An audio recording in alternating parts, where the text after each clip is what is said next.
Thank you, Mr. Speaker. You're all seeing a lot of emotions from us right now. A lot of frustration, a lot of pain. You've seen a lot of tears. I know you don't get it.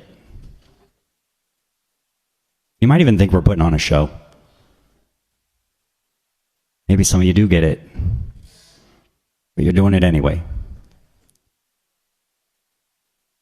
A lot of you in this chamber approach us and have approached me many times as friends. I often call many of you friends. But as I said to someone yesterday, I don't know how I can call somebody a friend who is actively hurting children that I know and love. Some of the most vulnerable children in our state.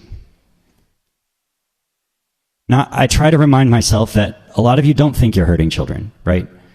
You really do think you're protecting them from something dangerous. Okay.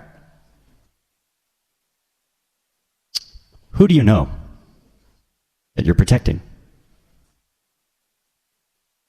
I've sat through these committee hearings on this bill, and we've had rooms filled with people, with Missourians, with kids, with parents, with trans adults, sobbing, sharing their life stories, sharing their very, very personal journeys with us. Things we have no right to know about, and they should have no responsibility to share.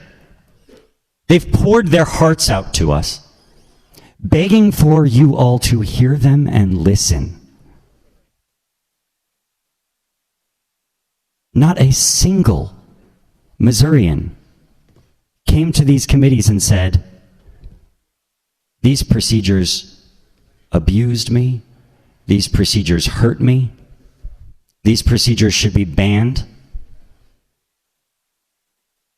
Not one. The only people against these bills are the ones not actually or for these bills against these bans are the ones not actually impacted by them. What does that say to you? Do you not understand that the people that are actually experiencing these things, the doctors that are actually working in these fields, the psychiatrists that are actually working with these kids, all say they're doing it out of love? They're all saying what you're doing today will hurt children. How can you not hear that?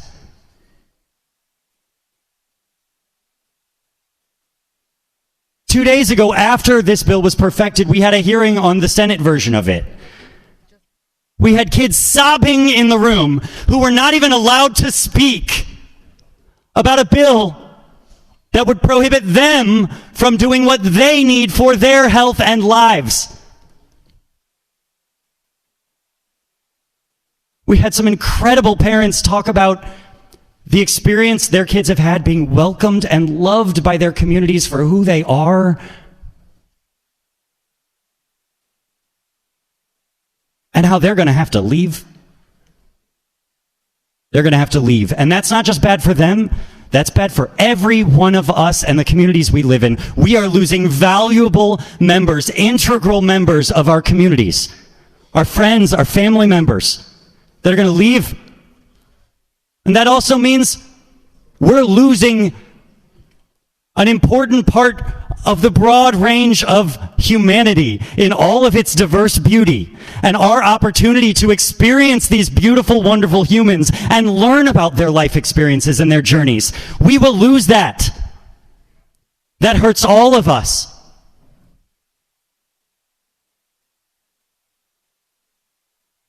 I sat last night at my house rewatching testimony from 2 nights ago. I sobbed.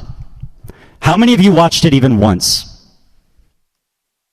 How many of you are voting on this when you didn't watch what these kids and parents had to say? When you haven't talked to them?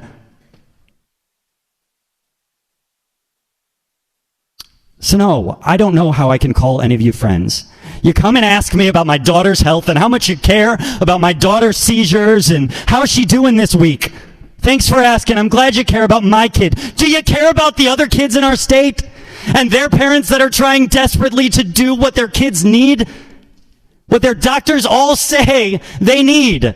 What their kids are begging for and crying for? What over and over again we have kids telling us has saved their lives and they're happier than they've ever been and they're thriving in their communities? Or that we've heard from trans adults who said they weren't allowed this opportunity and how much they suffered because of it. How many of you are going to vote when you haven't had those conversations, when you haven't sit and watched the testimony?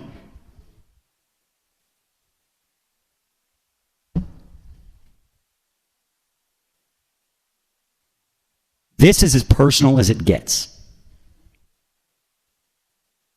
And if it's not about you and your child, you should be listening to the people it is about. And not deciding you, government,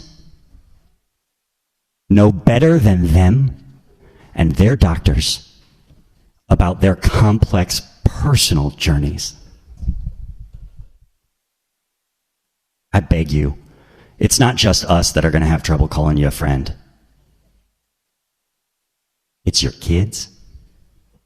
It's your grandkids. It's their friends that are all going to know what button you push today. It's history.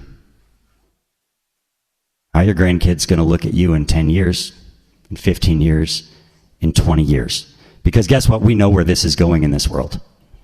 We see the love that filled our committee rooms, the love and support of these people that showed up to testify, to welcome each other, to share with you. They were filled with love. And love is going to win. It may not today, but love is going to win, and history is going to remember you. And which side were you on? Thank you, Mr. Speaker.